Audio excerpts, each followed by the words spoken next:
Welcome back to the National Hockey Podcast. John Zella, James Nichols. We're here on Valentine's Day, and I have to admit, for some reason, I was very grumpy today, especially towards the Aw, end of the day, and for no particular reason. And a nice dinner saved me because I was gonna let all the grumpiness out on the Islanders. We have a lot of reason to be grumpy about the Islanders. And I was like, you know what, we're gonna record. I'm just gonna get it off my chest. I'm much calmer now. okay. So What I'm did not you eat? I made shakshuka. I don't know if you it's like a Mediterranean, have God you had bless that you. before? What? Yes, thank you. It's, like peppers and onions and tomatoes, and you kinda, like, stew it together with cumin and a paprika and stuff. Okay. And then you crack eggs on top and then put it in the oven, and they kind of, like, poach in the mixture, Very um, interesting. and then you just have, like, a I made some bread, and you just dip it right in, and there's, like, the runny kind of fried egg style thing, and it's, I don't know, we haven't had it in a while. It's a nice, like, Valentine's Day sharing kinda deal, and, so I feel better, is to say. A nice any Nice. kind of tomato dish, I'll feel better. So, the energy I had originally thought that I was going to have during this episode, maybe it may be subdued some. Um, we're gonna go over, we've had an extended All-Star break, and by all accounts, so have the Islanders. Uh, it seems like they just have not fully returned with any general consistency. Um, the the Patrick Waugh effect comes and back and forth. You start to see this team changing, and we talked about that in our last episode before the All Star break, and then it just disappears. It's really a Jekyll and Hyde kind of thing. Um, I think I want to start there with the Waugh effect. Are they a better team overall? Are you seeing that they're a better team overall, or just not as bad as they were under Lambert? And then the second question is, are you starting to see that it maybe wasn't all Lambert's fault? Like he definitely didn't help, but Well, that it's not it wasn't as much of his fault as we thought. Maybe it's a better I, question. I'm starting to. I knew this question was coming. Um, I don't sit here and say to myself, this team is not better. I certainly think they are. I just also know that they built a habit for a year and a half under Lambert that they are struggling to rid of. It's like what's Wa been around for? Has it even been a month yet? And So it's like 25 days, and something it's like that. is it The 10 thing, games? It might not even be 10 games yet. no, I don't even think it's that many. The thing for me is that they have obviously flaws in their system, because it's not completely Patrick Waz yet. They have to shake off the Lambert. I look. I think a lot of this has to do with Lambert. Is it 100% Lambert? Probably not. I don't think it ever was, but I still firmly believe that the coaching change was necessary. I do think that Wa is making them a better team because, like, even in their losses, I think they just look better. It might be frustrating, but I do. I think they look better. So, I um, agree with that. What was what were the habits, I think, or you mentioned habits. What are the habits that you're just you know, like not able to step on the gas when necessary, some lazy turnovers, things like that where, Lambert didn't really push the button and get them going. I haven't seen I haven't really seen Patrick Wass send a message yet. He's super talkative on the bench, right? did Engvall not sit at some point? Does Um, that count? I don't know. Well, it definitely counts if he sat, but I thought it was because of injury. I could be Oh, mistaken. that might be right. but I I think it was think, because yeah, of I think injury. there may have been a some wires crossed. Somebody had posted about it, and then we later learned it was injury related. So it was not that anyone did anything wrong, but it was just a matter of, they didn't see them somewhere, and then lineups were announced or something, and it just didn't. Not everything lined up correctly. Yeah. Um, So what I think we have here is, they're still learning a new system, right? The new coach just came in. Waz new assistant coach just came in a couple days ago, right? That was that whole thing where it was like, is he with the team? Is he not with the team? oh, And that was now we know, very funny, very yes, funny. now we know that he is. Then there was footage of, what it was like at the practice, them being very intricate on this new defensive structure that they're going to be working with, and how it's consistent puck pressure, complete in your face hockey, something completely new than what they were doing before. It was just offense, push the puck up the ice, push, push, push, go, go, go. Oh, we lost the puck and we don't know how to play defense. Like it's not like that. Um, I think that there's just been a lot of moving parts. I don't think that anybody should be sitting here and saying the coaching change isn't working. This team is bad. I think that they're just a team that, remains flawed, right? They need another scorer, probably, another top six forward, let's say. Um, Maybe a defenseman. Maybe they need a defenseman. Although they're pretty much healthy now, right? I think Bortuzzo's coming back. I don't think anybody else is injured at this point, if I'm not He's mistaken. he's the one I think they're waiting on, and then that's a question of, who's coming out of the lineup, and Yeah, I think I want to get to some lineup questions and some different things, especially buying or selling. I definitely want to get to that yeah. in So a little bit. all this is just a long-winded way of saying I think that they're just still learning. Again, in their losses, I still think they look better. I think some of their losses have even looked better than some of their wins under Lambert. They're a transitioning hockey team. They're going from, one system to the next, and like, look, no doubt in my mind, and I texted this to you a couple days ago. Like the things that Patrick Waugh has implemented, you're already seeing that drawing out the superstar in Matthew Barzell. Like maybe a little bit of that has to do with the All Star game bump. He went to the All Star game and was surrounded by all that talent, and um, you know, was really actually up there in the skills competition. He almost won.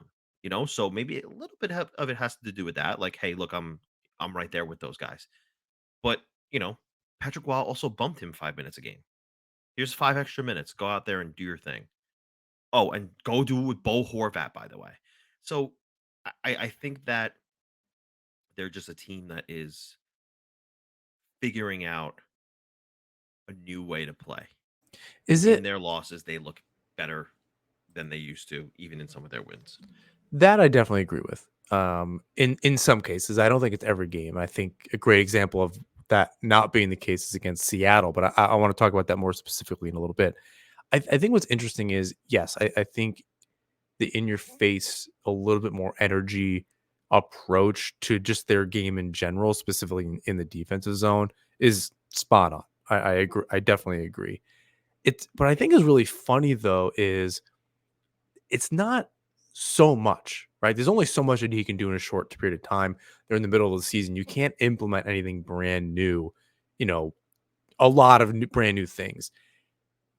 I think the funny part is he's pretty much coming in and saying, "Hey, be better, idiots." Like I don't think he's sitting there and saying, like, again, the breakouts, and you that's one of those things I'm paying attention to because they said they were focusing on that in practices. I'm noticing that more in games, that the puck is getting out of the zone much, much quicker than it was. The turnovers, maybe notwithstanding, but some of those are like, Dobson was out for 3 minutes and just was gift wrapping the puck to Seattle last night and just kind of like random other things. But overall, I'm seeing a much cleaner breakout. And that's not really the most exciting thing, but it is when the puck is moving very quickly at that point through the neutral zone. And you're not even thinking about the puck in your own zone anymore. And so it's easy to kind of overlook that. But maybe it's having coached before and focused on that, and then just essentially just getting the puck to the neutral zone and then pushing forward. You kind of don't want to notice it. But as I said, it was something that they were focusing on in practices when Wah first got there, and he had mentioned that. Um, and I'll say this, and I love your opinion on it. So, um, friend of the show, though we haven't had him on, and God, it feels like a few years at this point. Jeff Capellini, he tweeted something yesterday that I thought was interesting. He said the Owls may be the nicest group of guys you've ever met, but they lack the fu they once had on the ice. It's very odd because a bulk of the roster are the same players that reeked of resilience and sandpaper for years. I think, but the only thing I want to add to that, or rebut slightly before I get your take on it, is the roster actually has changed considerably. I know it's easy to think that because there's a core that's kind of been there for so long. Really, the fourth line is the longest kind of piece there, that's been around. But it does feel like it's been the same team forever. But there's been an incredible amount of turnover, and not just around the edges. But I do want to get your take on that. Is that something that we're hoping WAP kind of brings back into the fold? Is that necessary for them to be really good in the playoffs again, if they make it? Um, yeah, just your general kind of take on that. Well, they're definitely going to need sandpaper in the playoffs. I mean, it's the playoffs. That's what every team needs, quite frankly. I don't know if you can name, a team over the past 10 years or ever really that hasn't won without a little bit of it, right? There's name one purely skilled team that didn't also, just grind you down. Yeah, but do they have it? They have that ability? They listen, so long as Martin Zizekas and Clutterbuck are on the roster, I I'd be interested to see if they can turn it on in the playoffs. They are not doing that now, right? It's or as effectively, should say. I mean, I don't think at all. I'm not seeing them have the same type of energy and tenacity. I think Right. there occasionally Clutterbuck is collecting the puck and really getting on the forecheck. It doesn't feel the same though. What Right. you see some success, it just doesn't feel the same. Now, if they're not going to be that way, who is going to be that way? You can look at Peugeot, you can look at Fashing, you can look at, you know, Paul Mary plays with a little bit of that in his game and adds to the scoring. Brock Nelson definitely plays with that in his game, adds the scoring. Um, Oliver Wallstrom, still don't know what the fuck he is. He's just, is he gonna adapt? Is he gonna, turn into a bottom six grinder, or is he going to just forever be this black abyss that we don't know what the hell he is because he just can't figure it out? I'll give Wall credit here. He's at least keeping him in the lineup to see what he Yes, is. I, I, that's I true. think that's the if there's a silver lining in kind of the all right, once and for all, we're gonna see what you are. You have to give him consistency. He's really not had that in his career between Yeah. injuries or this or whatever. Throw him in there and see what you got, kid. Yeah, no, I definitely agree with that. Quick aside, sorry, I didn't realize that they don't play again until the Stadium Series game. That Yeah, is this is a they a they've weird one game week. they've played between 1 and 3 more games than some of the teams around them. So this is a really white knuckle week, I think, for Islanders and their fans because they've already have some distance uh, between them and the wild card. You have teams around you then playing and catching up in those some of those games. So you're really hoping teams like the Devils, who um, I think won last night, um, don't win maybe the rest of their games this week, or Toronto also won the other night, or Detroit managed to get a point or two this week already. So it's not a great week for the Islanders, having lost that Seattle game. They really didn't put any pressure on the teams around them. So the last week of games, or the games in between the All Star break, and now I think there's only really been 4 or 5 of them. Um, like I said earlier, real Jekyll and Hyde situation. Um, I want to kind of split this up in the last 4 games, into 2 chunks. There was the Leafs game and the Tampa game. Then there was Calgary and Seattle. how these teams are playing, how this team is playing so differently. They come out. Yeah. I thought that was a really solid, just actually entertaining overall. Both teams were good against the Leafs. Then they managed to actually take that emotion and carry it over to another game, and they stomp Tampa Yeah. into the ground. And again, both of those teams, you love to see them win against them. It's perfect. What did you see overall? Maybe not so many specifics from either one of those games. Um, what did you see in those two games that gave you a little bit of like positive energy around the team? Obviously, they won, so that helps. But what were the things in those games that give you a little bit of hope? And maybe it's a better question. Well, I saw a team that, matched the pace. They were playing super fast, super decisive, um, and really dominated the puck in all three zones. Um, I'll probably credit Patrick Waugh with that. He really pushed the pace and made sure to, get them on their horse and have them prepared to play a game against two formidable opponents who are in playoff position and have had success. Well, the Lightning have had success for years, and the highly skilled regular season Toronto Maple Leafs. Um, that's what I saw in those two games, just consistent puck pressure, always making sure to be on the puck, whether it's on their stick or not. Really in your face game, which is interesting given the fact that we just talked about how, the fourth line is a shell of itself and they're not really doing what they used to. But it's not so much in physicality as much as it is in, you know, sticks on pucks and forcing turnovers, instead of throwing the body and really grinding down the opponent. It was just a lot of getting separating the puck from the opponent's stick and curating that defense into offense and pushing it the other way. Now, if we want to talk about the next two games, Well, I want to add a little bit to that. I think that's everything that we've seen from this team since Wall's taken over. That's been positive. They were able to do it for 2 games in a row.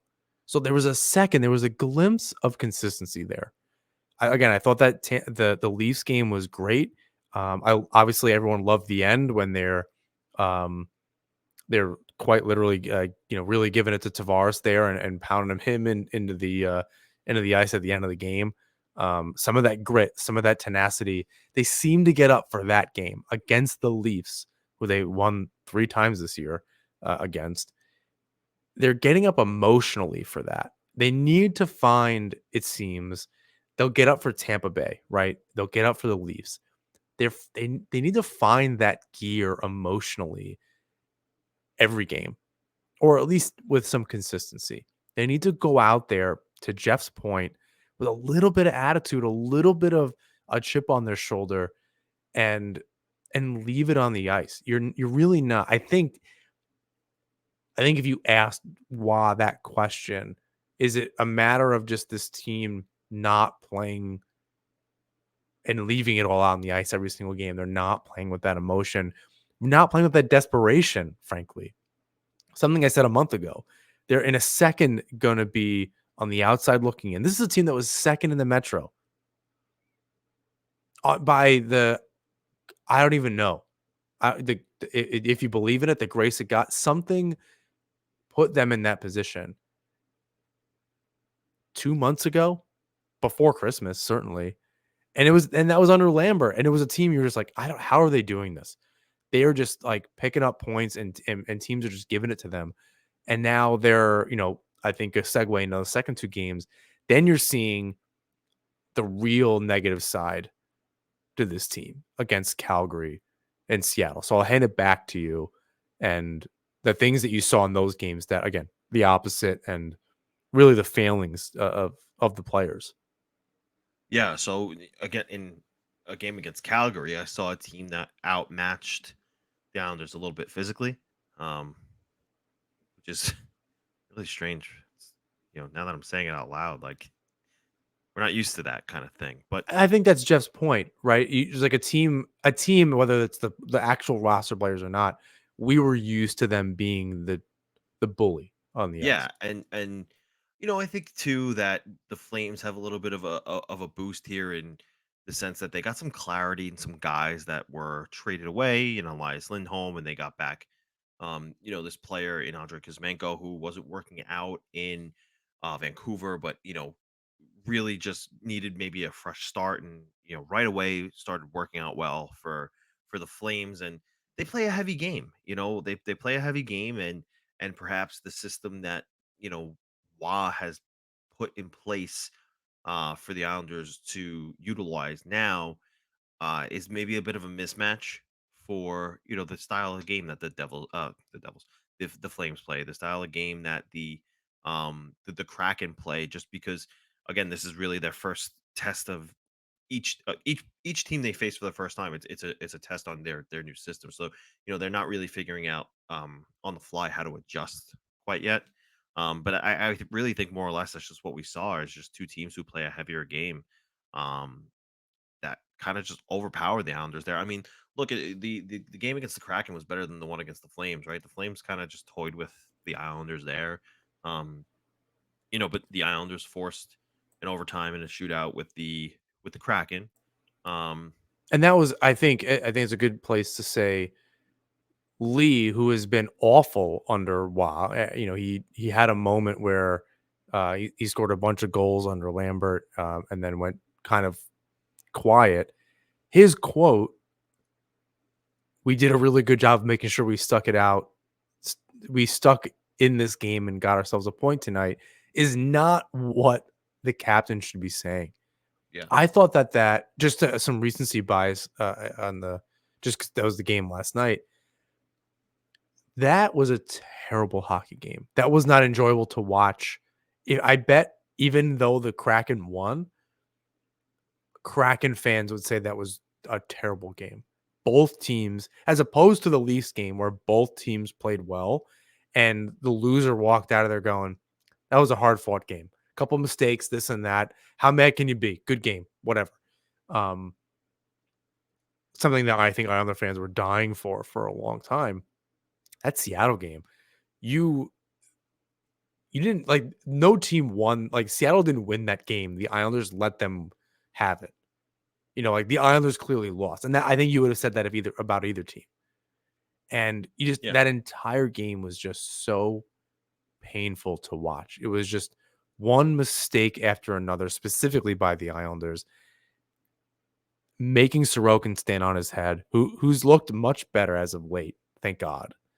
Um, in I don't want to say booing because I don't think that they're doing much better. They're 3-3-2 under Wa, so it's not exactly like I guess they have points more than they don't have points, but they're also losing more than they're winning, um, by a considerable margin.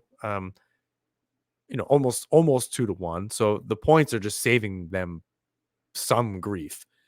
I thought that Seattle game was terrible, hard to watch on both ends of the ice. Not to mention they get stuck in their own zone. Then Dobson's coughing up the puck. Um, they can't score on a 4-minute power play, uh, and a double minor after Pajot got a high stick. Um, just like a lot of power play chances, nothing to show for it other than the Palmieri goal. Was that the first one of the game? Was that in the power play? yes, that was. So they were one for like four, and one including a double minor. I don't know how and the reaction from Wa, frankly, at today's practice was bag skate at the end. They absolutely deserve that. Yeah, That looked like a little of the saltiness coming out. Maybe I'm hungry again. Didn't eat enough, but it's stuff that was really what was getting at me. Was I just like I watched this game and I was excited. Um, I love a Tuesday game for some reason. I'm into my week. I like to make a meal, sit down, have a little bit of time. I make it I've gotten used to that. It's been a very like a thing over the last number of years, and I look forward to that in my week. And then we do the podcast the next day, or we did it the day before, or whatever. And just like I feel like they ruined my day, like they do anyway when they lose, but they just like ruined this ritual that I have with them. and it's like hockey night in Canada, but just me on a Tuesday on the couch. And I just feel like I was like, why? Imagine going to that game. Imagine spending money and going to that. I would have been so mad. That was a terrible game. Did what else did you get from the last two games? Really not too much. That was really it. It was Yeah, just a nothing to team show. who right, there was nothing to show, and it was a team who couldn't adjust and was overwhelmed by the heavier game, and, um, again, that's not me saying that, Wah couldn't adjust. That was me saying that, I think I think they're just still in the assessment phase. Like, we're assessing what we are.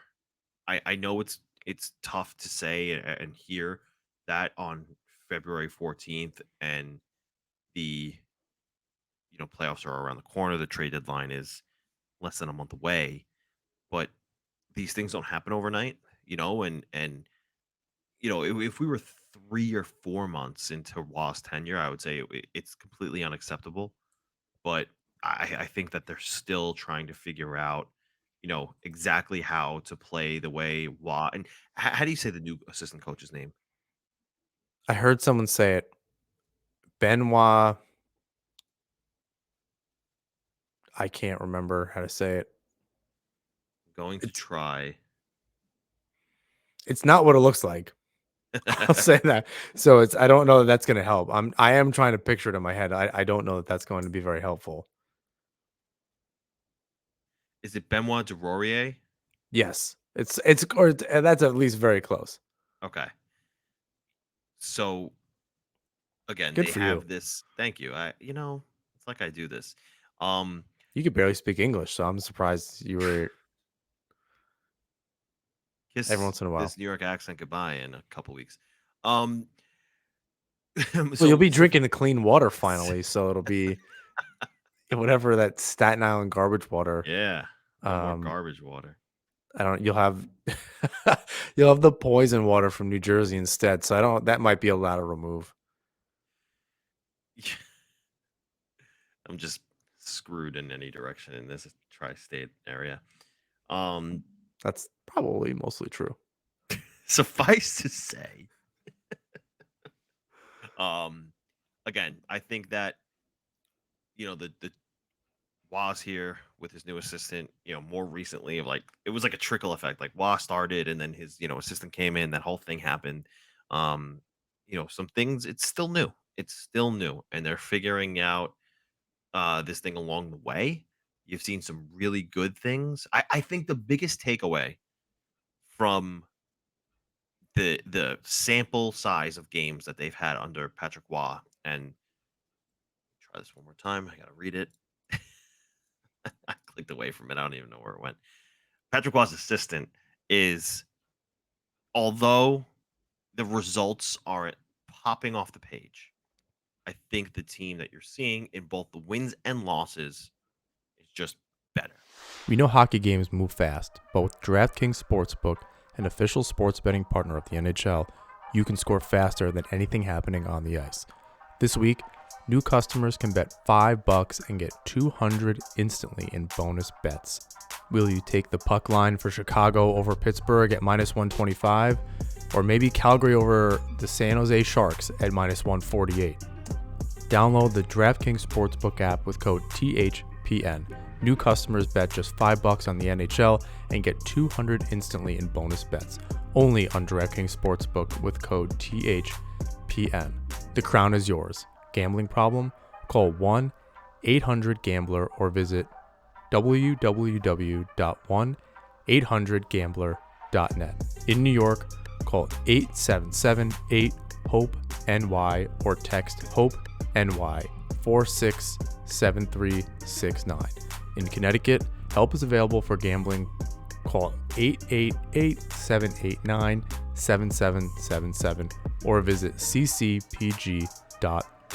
Please play responsibly. On behalf of Boot Hill Casino and Resort.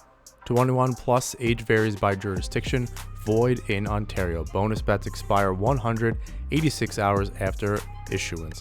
See draftkings.com/hockey for eligibility and deposit restrictions, terms, and responsible gaming resources. NHL and the NHL Shield are registered trademarks of the National Hockey League. So I think the big question and something that I think we were starting to get through, the coaches and thinking about the roster and as you said right before our break, starting to see some progress. It's not really coming out on the score sheet or at the box score every single time. But I think what some of the questions are right now, from especially from my perspective, and some articles floating around about it, but are is it do we still have faith? Is it are we talking buy or sell time? Um, 2 weeks ago there was, when WAS started, there were 10 more games, 10 more games. And now we're a little further down the line. And it's kind of make or break. They don't, they have Ishkakov, and I am curious if you think it's kind of time, if it's not Wallstrom time, and they're just going to clear a contract and maybe just get some assets back for him, or whomever you think they could get from the roster. Um, because he's thinking about going back to Europe and just Yeah, I saw that. so I mean I don't want to focus on that in particular, but like when is it time to start bringing up prospects and seeing what they can do on the roster and maybe selling some things? A couple weeks ago, we talked about how uncomfortable it is and how crazy it is to trade someone like a Brock Nelson or trade Andersley or Pajot or even Pellick. And Pellick and Pulak just returned, and it's like finally great. And then you start thinking, all right, well, they're back and they're still like inconsistent as a team. Where has your opinion changed on, do they're in it and add to it kind of thing, and this is a good team and they'll eventually come out of it? Or like like Lou did last season, although they made the playoffs, you still they were not exactly in a great position, but you still buy and they add Horvat, and they've done that in other years too, or they stood pat and then build towards the future. Where do you stand on that? I know that was a lot, but like, buy or sell. Where is the team right now? It's a good question. I don't see them selling. Oh, I don't Uh see it. I think it would be a very short podcast if you went with like, well, what's Lou gonna do? It's like, well, not this and not that. And Patrick, Waugh, great. See you yeah. later. Well, the fact of the matter is that like the answer hasn't changed only because they're in the same position that they were before Patrick Watt. It has everything to do with the contracts and nothing to do with the guy behind the bench. The guy behind the bench is just going to hopefully make them better, with the parts that they have, but they absolutely aren't going to sell anything. Like, look, if they're going to trade Brock Nelson, it's not happening at the deadline. It's going to happen in the summer. I doubt that they do it, but that's when it happens. They're only 3 points out. Now, they don't have games in hand. That's the problem, right? But they only play one game this week. So between, until Sunday, just taking a look at the Penguins are playing right now. Devils play again tomorrow. The Rangers play again tomorrow. Yeah, like I said earlier, everyone's catching up, so they Yeah, have this space, and they shot themselves in the foot by losing the game to Seattle. correct. So they're only 3 points out, man. I don't see why they can't buy. Now, are they gonna sell everything? Look, they have nothing to sell anyway. But I don't see why they wouldn't add, or at least, and in this case, it makes sense, stand pat, because in the summer you reassess and say, I didn't sell my assets because now I have something to work with, the little bit that they do. And maybe that isn't Iskakov, who knows? But um, I think that at the very least they stand pat. If they do anything more, it's buy. Unless someone comes in and knocks their socks off with something like, hey, we'll give you this grade A prospect and a high draft pick, which is the going rate for a scoring center. Maybe a little more. Look at the Lindholm trade, right? They got Kuzmenko in return. Um, then you consider it. But I don't know. I don't feel like anyone's coming onto Lou's doorstep and knocking his socks off with a an extravagant deal. Now, if he does, color me surprised. That'd be, I, I would, yeah, you have to do that. But I don't see that happening, nor do I see them selling off parts just to rebuild. There's no rebuild happening in the Lou Lamoriello era. There's just not, and not in the Patrick Waugh era either. He didn't sign up for a rebuild. He signed up to win hockey games, and he said it from the get go: playoff hockey from here on out. And despite the record, he's doing his damn best to make sure that they are playing that way. So, um, I believe somehow, some way, they will add. I agree. No rebuilds in the Lamoriello era, and I'll say this, and just really quickly, the Islanders are on a 50. They're 57 points through 53 games, according to Ethan Sears, is their exact same pace as last season. I don't know if that's supposed to make me feel good or bad. I don't think he had any intention either way, but that doesn't it doesn't make me feel good. Made the playoffs. Yeah, but that sucked. Like they got their asses kicked. Yeah, I don't. That's not different coach. enough. Like, what's that? Different coach. Yes, and maybe it is different. Maybe maybe that is different. I think in the buy or sell conversation, I think about the Rangers a couple years ago, how they were just like, we're not good enough, but we're gonna be whatever that letter was, and which was kind of a weird move for a hockey team. I don't know if other sports, if I don't know if that had happened in any other major sports, but seeing that from a hockey team and then seeing where they are now, and they still have a lot of good players that I think were on the team at that point, and they built around them. And Lamoriello could have done that 2 years ago, and this team would have been radically different. Instead, he kind of like dripped and let things kind of fall here and there, like Bailey or Bavillier or any number of things. Like it just took and doubling down on some players like that. Engvall contract looks awful now. That looked great at the start. That looks fucking terrible. Palmieri is hanging on by the skin of his fucking teeth. So he has 15 goals somehow. He's going to be a 20 goal scorer this season. And that's what we're going to remember. We're not going to remember anything else about it. Yeah, he scored 20 goals. He's a middle six guy. Great. We want to keep him around. Like, it's crazy. And then you get, so you're not going to go the Rangers route. You're not going to rebuild in the Lamoriello era, which he could have done at literally any point. I'm glad he didn't let the Tampa Bay Lightning break him. Like the Vancouver Canucks were broken by the Boston Bruins in 2011, or any one of those teams that had kind of lost in recent Stanley Cup history. They were just broken, and everyone tried to be those other teams, and Lamoriello didn't buy into that. I'm happy he didn't just blow things up after back-to-back conference final losses. However, you had to do more than this, and you're seeing the consequences of that now. Again, maybe I don't expect them to do what the Rangers did, but maybe more. So now we're at this point, and I don't really know what's worth it and what's not. We've seen them stand pat. We've seen them do something crazy and get Bo Horvat.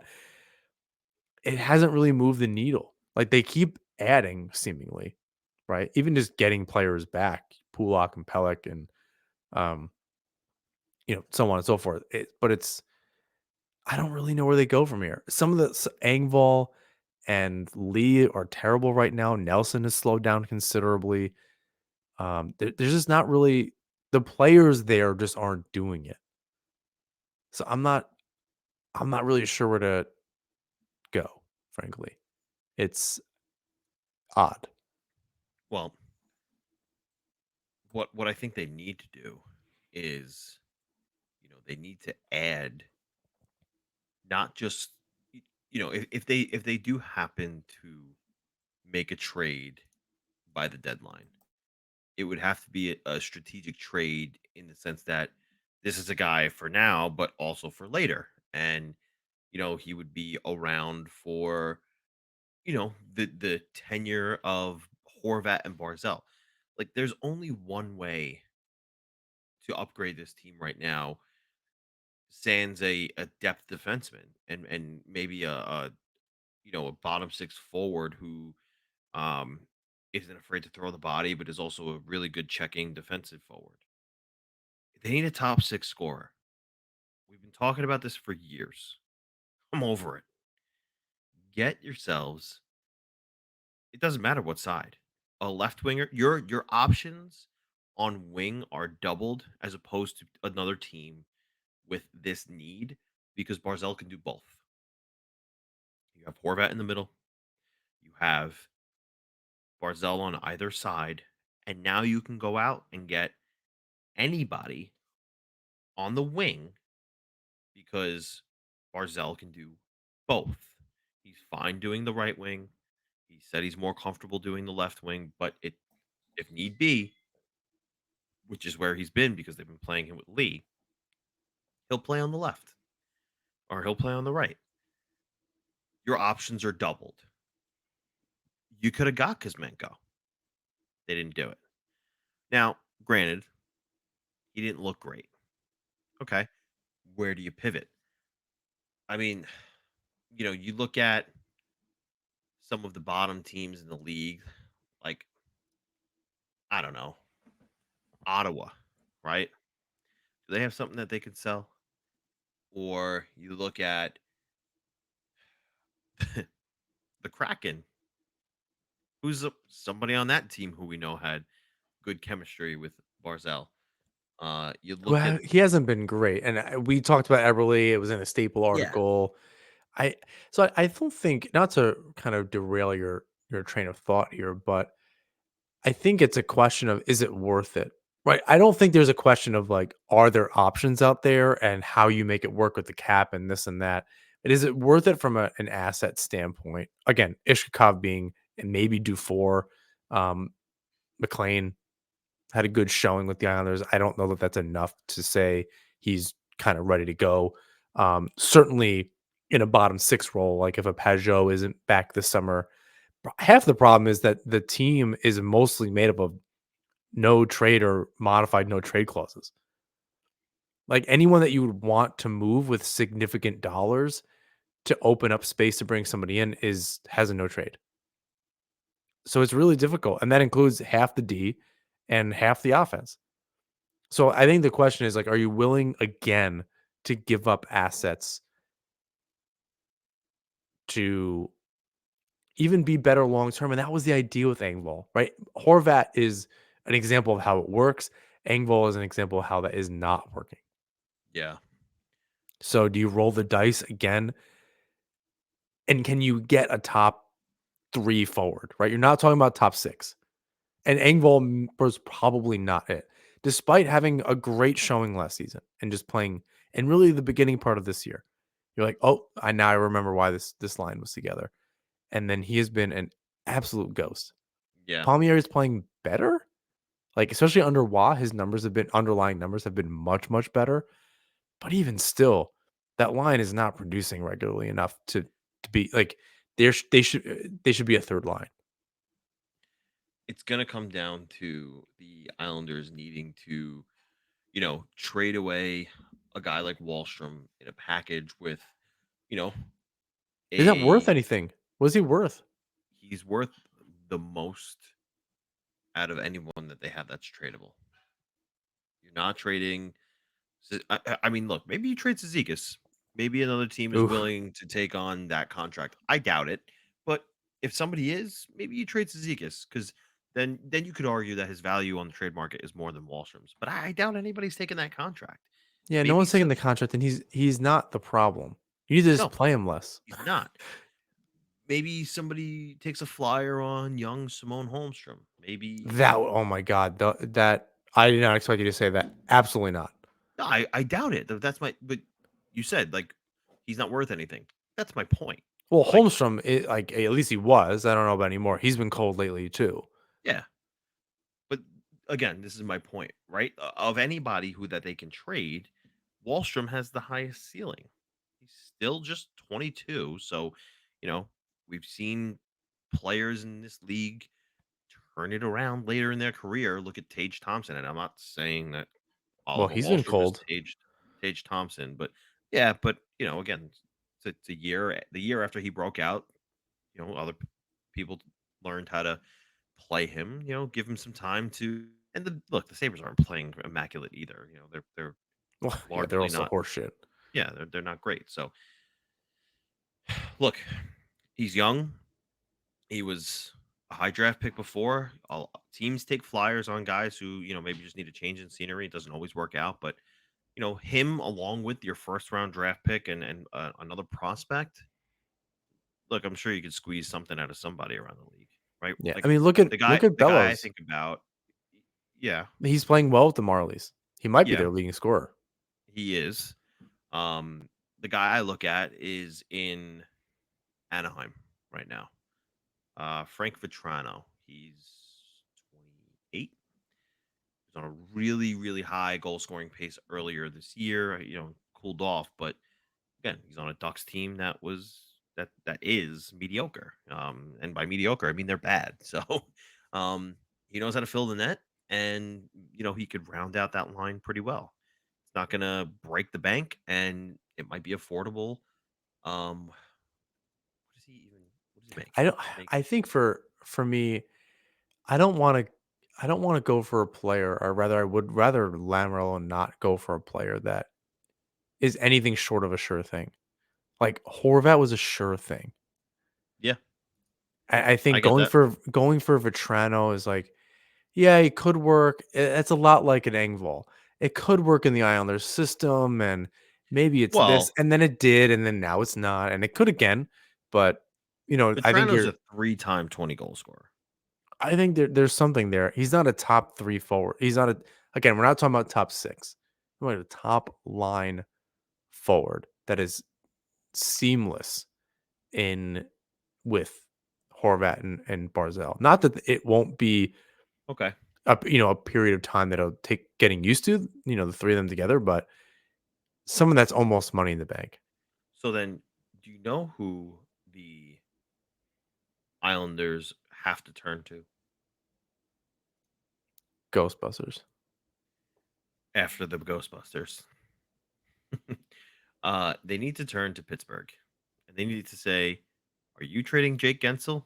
Because if you are, we're prepared to buy him." In the middle of the playoff race, I have a hard time believing Dubas is that stupid. That is between Lamorello and Dubas, and yes, that relationship is what it is. Uh, but if they're selling, Lamorello needs to be buying because you look at these trade lists of who's potentially available, and you know, uh, look, the list doesn't have any names that are gonna jump off the page and say, yeah, you need that guy. Like the other the other guy who I think of is also in Pittsburgh, Riley Smith. All that guy did with Vegas is score. It's not really working great in Pittsburgh, but maybe that's more reason for them to be able to buy low on him potentially. But I think the Penguins would just jack up that price. In potentially, division, in the middle of a race against each other, it's not like Pittsburgh's out of it. yeah. So, and my last nominee that is potentially available that we know about, not potentially is available. I don't see him staying in San Jose. Anthony Declare. How long have I been banging on that drum? Has he stayed good though? I think He had he had we've a had that discussion. It's definitely he been had a like since year. Ottawa.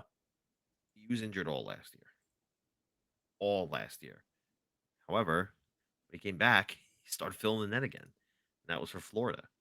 So he played with a really good team and had some really good results. And like obviously the Islanders aren't as good as the Panthers, but if you stick Anthony Declare on a line with Barzal and Horvat, you might see a guy start to you know find himself again. So um again, he had a season long injury last year. It took the whole year away from him. I think he played, I want to say under 10 regular season games last year.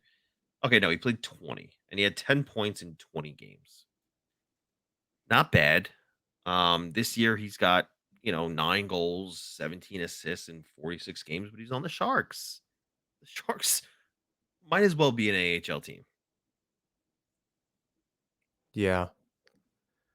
Sometimes you think, is like, should they get relegated? Like some of these, the some of these teams have just been like perpetually bad. Sharks, not that, but Yeah. um, some teams have just been really bad for a really seemingly forever. Yeah. Some of them don't have NHL arenas and might not ever. At least not this franchise. Talking to you, Arizona. Um, yeah, I'm interested to see what happens. I don't really know. I think I can see some of what you're talking about. I'm a wait and see. At this point, it's so murky to me. Like it just doesn't make sense. I don't see a way through how they make the playoffs. Do they buy or sell? Like I really don't have answers for that. Obviously I can't tell the future, but like I don't even have an opinion on it. It's so messy that I don't, Yeah. and it's hard. Obviously we're trying to do this and have a conversation about it, but it's really just difficult to see what the possibilities even are. You can talk about kind of anything. Anything can happen. They can go on a Yeah. 10-game rip. That's not crazy. And teams around them can lose and they're wind up in third in the division again. And they hold on. And yeah, that would be fantastic. But I'm not exactly sure. I think it's tough. I think, and then I think I'd like to kind of wrap things up a little bit. I think what's difficult is Lamorello just doesn't see, for all of him saying this in so many words, he doesn't see the forest through the trees. He really, like, for his long term, I think, as he says he's thinking, you don't really see that with the actions. Again, you have a new coach. All right, this isn't your year, dude. Like, how do you not? Like, even last year, Barzell gets hurt. All right, you did buy and you did add, but even in the offseason, like you didn't. This is the team you went in with. You didn't know that. Like you didn't have an inkling. You didn't see what some of the problems were. You had to wait a whole nother half a season to then get rid of the coach, to then learn that wasn't totally the problem. Well, Like how do you not just kind of own that? And that goes again. This isn't. I know we're talking in terms of Lambert, and not to just go back a long time, but you can go back to our episodes during Barry Trotz's last season. I was not a fan of what was going on then. I didn't believe for a second um, that it was this road trip and then this. They're professionals. Figure it out. Your professionals figure it out. I don't want to fucking hear all these excuses. Do your fucking job. yeah, I get that. And that so this is now the third coach in 3.5 years, and essentially a lot of the same issues. This is not just even a Lambert year and a half issue. This is going on year 3 of trying to figure this shit out. How Lamorello at some point just I don't know if it's too much pride. I don't, but what's the long term? 3 years ago to now to me is it long term? It's medium maybe. But like you didn't point everyone in the right direction. So now we're just aimless. We're in the same, literally the same position we were in a year ago. Going, maybe it'll work out. They'll at least make the playoffs. I I said that. think Didn't I make that joke in the offseason? We don't even need to do this podcast until the end of next season. We can just see you later. We'll see you next year. We know well, exactly what's the going to happen. the thing I think here is that you I understand your frustration. But Objectively speaking, I think that there needs to be look, they changed the coach. Not everyone is going to go on an Edmonton like run after that. Because to be honest, the reason why Edmonton did it is because they got healthy. Firing Jay Woodcroft, in my opinion, was premature. Look at half of the other coaching changes. It's not working for Ottawa. It is super not working for LA. It is not working for the Wild. It is not working for most of the teams that changed their coach. I think that the look, to all of his discredit on how he constructed the roster, he made the right move in changing the coach for a guy who is going to light the fire under their asses. You've already seen it again, like we to reach back to the beginning of the show. The Islanders are a better team even in their losses. Structurally, on the ice. Now he has to figure out how to add to the roster. He made the right move behind the bench, made the right move in hiring the guy who calls the shots. It's beyond our pay grade to figure out who to add. Yeah, and we've You said that know, before. it's his job. He has to do it. And if he doesn't do it, then yes, pitchforks and torches. And I get it. There's a month less, 3 weeks till the trade deadline. We'll see what he does. If he doesn't add, he has until August 1st. If he doesn't make a significant acquisition by August 1st, and again, let's see if they make the playoffs and how that goes and everything. But if he doesn't make a significant roster addition by August 1st in terms of a top 6 forward, sorry buddy, your time is up.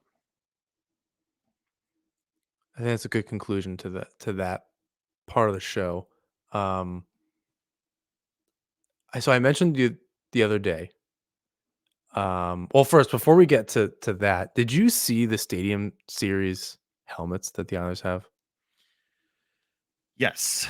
Um I think we were they, all crossing our fingers that the get-ups were gonna make the jerseys better, and I did see some of them in person, on the train last week.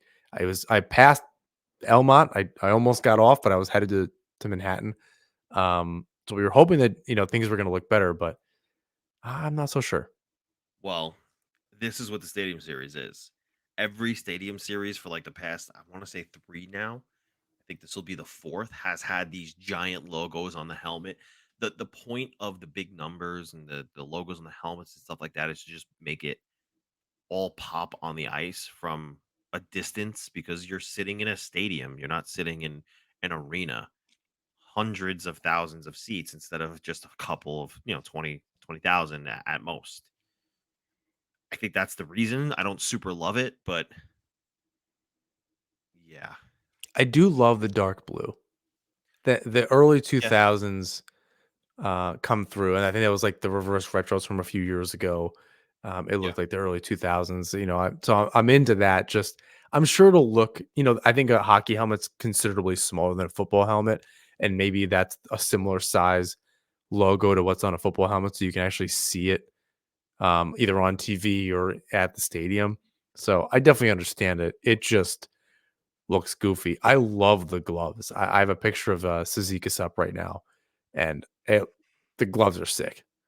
Um, I love it. I mean, I think I just like Bauer gloves kind of in general, but the coloring and the accents, it's very simple. Again, just a lot of dark blue, but it does look really good. I think they may have reused the helmets that they had from the reverse retros and some of that gear because it's very, very similar. Yeah, it's I possible. I'd love to see both of them side by side, and even the reverse fisherman, the retros, that blue is very similar. So I wonder if they were just kind of using that dark blue over and over. I'm sure it's not everyone's like old equipment, but it may have been really similar. Um, yes, I want to say that really quickly because a photo popped up for me, and I thought it was interesting. I did in our last few minutes here. I mentioned to you that we're gonna have a new game to end our show. Maybe Yes. not every time, but every once in a while, because I think eventually we'll run out. Frankly, I'm a little jealous of the anxiety team. Dan and Mike have their weird Islanders. They get to talk about all these old players, and I was like, I want every once in a while, I'd love to kind of just talk about an old player. They do something very specific where it was somebody that didn't spend a lot of time with the Islanders. We're going to go in a little bit of different direction. We won't have our homework done quite the same way, but some of these might be shorter than others if we don't know. I'm just going to pull up a random a random number generator, and it's going to pull up a number between 1 and 98 because obviously no one has had 99 um, for the Islanders. Um, and we're just going to talk about maybe a player or two who had that number. Again, some may be shorter than others. We may struggle. I got to learn how to keep track of these kinds of things. Um, I'll have to ask Dan about that. But are you ready for our first go with this? Go for it. Let's go. All right, 1 to 98, 42. No one screams at the top of my head with that number. 42. Seven players have had that number. This is not a great one. Well, Scott Mayfield for a long time had 42, and I think he switched at some point, according to Hockey Reference. I have that up right now. Cole Bardreau also had 42. His talk about a weird Islander. That's a free episode for. I'm sure it's on their list for Islanders anxiety. Um, and Thomas Hickey for a hot minute had 42. And okay, here's a good one. Dylan Reese. I was thinking for some reason Matt Donovan, but Dylan Reese. Matt Donovan would have been that. God, that is an episode and a half. That whole saga, not to like just totally ignore Dylan Reese here, but what a saga to end. We'll have to try. Hopefully, we can get to 42. Right? That was his number. Am I making that up? No, 46. 46. 46. Yeah. Yeah. Well, hopefully we can get to that. That's the Google random number generator will have to do us a favor uh, in the near future. But yeah, Dylan Reese. What do you remember about him? He played 74 of his 78 NHL games um, with the Islanders. Scored every single point in his career. Doesn't surprise me. It's a lot of games with the Islanders. With the Islanders, he was with the team at such a weird point. Yeah. Oh Yeah, I nine. This mean, is the first year of Tavares. This team is just talk about aimless. This is like in the wilderness. yeah. This is just a classic. He's a guy who I remember at the time when he was playing with the team, I was like, maybe he's a late bloomer, seventh round pick. Good for him for sticking around. Um, yeah, no, just super, super wasn't anything really. I mean, look, good for him. Made a career, if you will, 5 years in the NHL. Barely.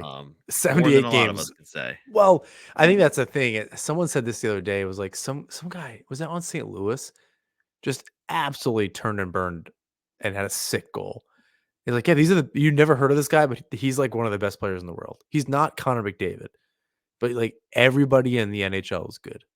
Like you Yeah, can sit there and be like Matt Martin's a bum or whatever, and he's certainly not as good as he used to be or as good as Matthew Barzell. But the fact that he even just is there every night is incredible. yeah, yeah. So super, super interesting name to pop up for number 42. I don't really have much on a It's going to be a little Dylan tough. Reese. It's going to be a little tough without being able to do our homework. Some will be easier for sure. Like, Um, we could have plenty to say on Bardreau, we could have plenty to say on Mayfield. Like, Thomas Hickey being number 42 is funny because that was in 2022. Why did he have 42 though? He wore it for like a hot minute because he wasn't on the roster. I believe he was with the Bridgeport Islanders, and he then when had they four brought him numbers up, with the Islanders, which is yes, wild. yes. So he wore this in 2021-22. They and then I think after no, that was before. So 2021-22 was the last time he was with the team. He had to have been up and down between Bridgeport and the Islanders. Who did they bring in that wore? I think it was 14. No, maybe it was 4. Yeah, 4. Was it? I don't know. Was it Dennis Seidenberg? Yeah, maybe it was Seidenberg. And then Hickey went to 34 and then 42. God, that's something. Yeah, I also don't remember Mayfield as 42. That's a long 2018, the last time he wore it, is a long time ago now. Yeah, I remember that because that was it. Literally, Lamorello came in and he just turned it around. Oh, That was it. was it that easy? That is so silly that he had been on Yeah, the team for what felt like forever. I mean, now it seems I mean, it's been his entire career. He's been in the Islanders system one way or another, but yeah, that's that's wild. Um, yeah, Cole Bardreau. I remember he when his first NHL goal. Was it against Ottawa? It was a penalty shot or a breakaway. It was ridiculous. yeah, yeah. It was. I just don't remember who it was against. Yeah, I can't remember. It was like this is pre Pajot. Like he was that black hole of a third line and things It like was that. I against think Ottawa. It was yeah, it was Ottawa. against Water. It was that was a crazy. I don't remember him being number 42. Maybe he Yeah, has well, more. he was 34, then That he was 42, and then 54.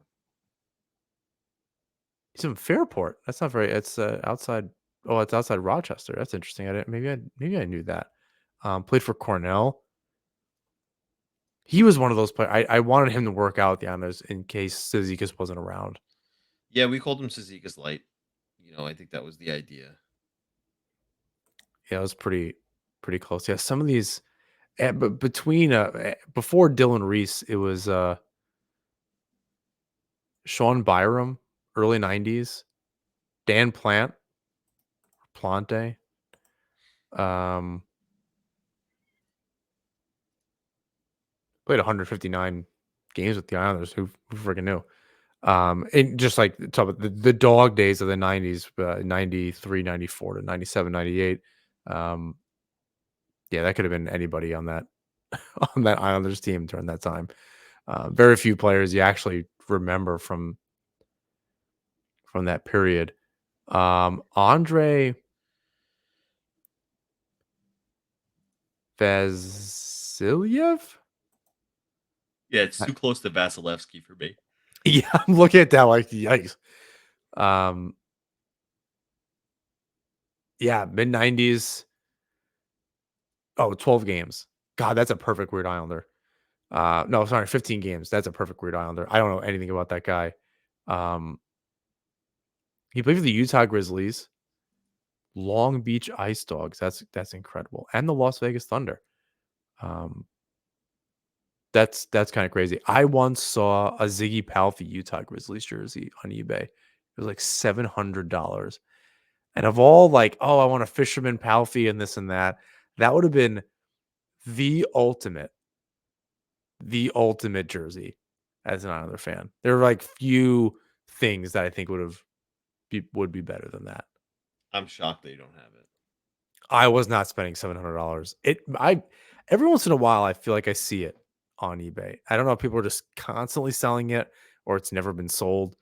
Um, but wow, this whoever that was around until he was playing in leagues until 0405. I guess that's a really long time. It's 20 years ago now.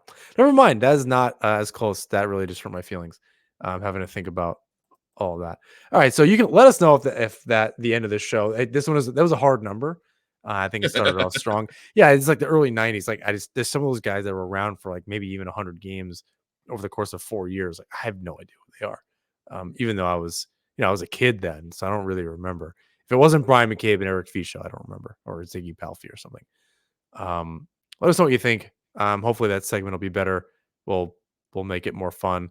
I'll mark down 42 um, and some of the players just in case there's too much overlap there. Um, and some I'm sure if it was like 39 or something, would just go off on DiPietro for 40 minutes. The So whole I'm podcast back. so we'll save those. Or again, we're just out keep it at random, try to keep it fun. We got to do something different to make this interesting sometimes. When the honors like they're not doing anything different. Um, all right, you ready to wrap this up here? Valentine's Day. Go for it. Please rate, review, subscribe wherever you listen or watch the show. You can follow us on Twitter, Instagram, Threads, YouTube at Nussman Hockey. You can find James' work at New Jersey Hockey Now in the fourth period. You can tell I haven't done this in a while, but James, bring us home. Until next time, enjoy the Stadium Series. It'll be fun.